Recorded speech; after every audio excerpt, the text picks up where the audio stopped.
మేమెన్నడూ రాని ప్రాంతాలు, ప్రదేశాలు ఇలా మమ్మల్ని నడిపించినందుకు స్తోత్రాలు. ఈ ప్రజలకు కొన్ని మాటలు చెప్పగలిగాం.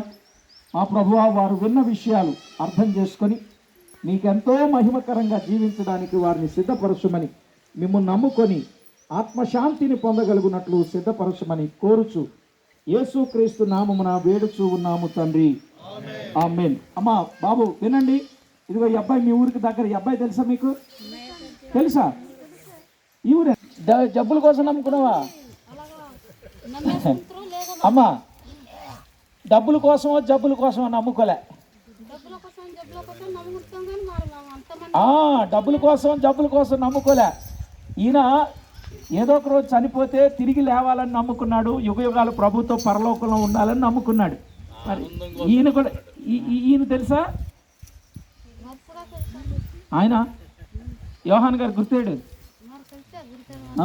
మరి ఈయన కూడా నమ్ముకున్నాడు. ఇద్దరు నమ్ముకొని దేవుని సేవ ఎందుకు చేస్తున్నారంటే మీలాంటి వాళ్ళందరూ మారి ప్రార్థనకు వచ్చి పరలోకం చేరాలని, పరలోక రాజ్యానికి వారసులు కావాలని మిమ్మల్ని మాకు పరిచయం చేశారు. కాబట్టి మీరు కూడా నమ్ముకోండి. ఎందుకంటే రేపు చనిపోయి నరకానికి వెళ్ళామనుకోండి, చాలా భయంకరమైన శిక్ష. ఎలా ఉంటుందో చెప్పన?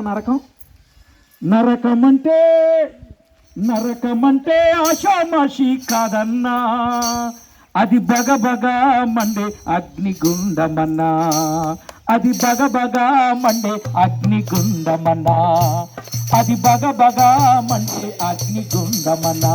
అందులో పడినవాడు చావడు మరే, అందులో పడినవాడు చావడు మరి. మంటలేమో ఆరవు కానరాడు ఏదరి, మంటలేమో ఆరవు కానరాడు ఏదరి. నరకమంటే ఆషామాషి కాదన్నా, అది బగబగ మండే అగ్నిగుండమన్నా, అది బగబగ మండే అగ్నిగుండమన్నా, అది బగబగ మండే అగ్నిగుండమన్నా, అది బగబగ మండే అగ్నిగుండం. దాని నుండి తప్పించుకుంటే వెళ్ళే స్థలం పరలోకం. అది ఎంత బాగుంటుందో చెప్పనా? ఎంత సుందరమో ఆ పరలోకము, అంతా బంగారమే ఏమి చిత్రము. ఎంత సుందరము ఆ పరలోకము, అంతా సువర్ణమే ఏమి చిత్రము.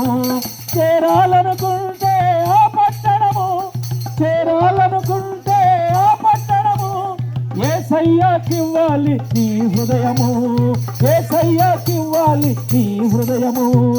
ఎంత సుందరము ఆ పరలోకము, అంతా సువర్ణమే ఏమి చిత్రము. ఎంత సుందరము ఆ పరలోకము, అంతా సువర్ణమే ఏమి చిత్రము. అట్టి పరలోకానికి రావాలని ప్రేమతో మిమ్మల్ని కోరుతా ఉన్నాను. చెప్పు.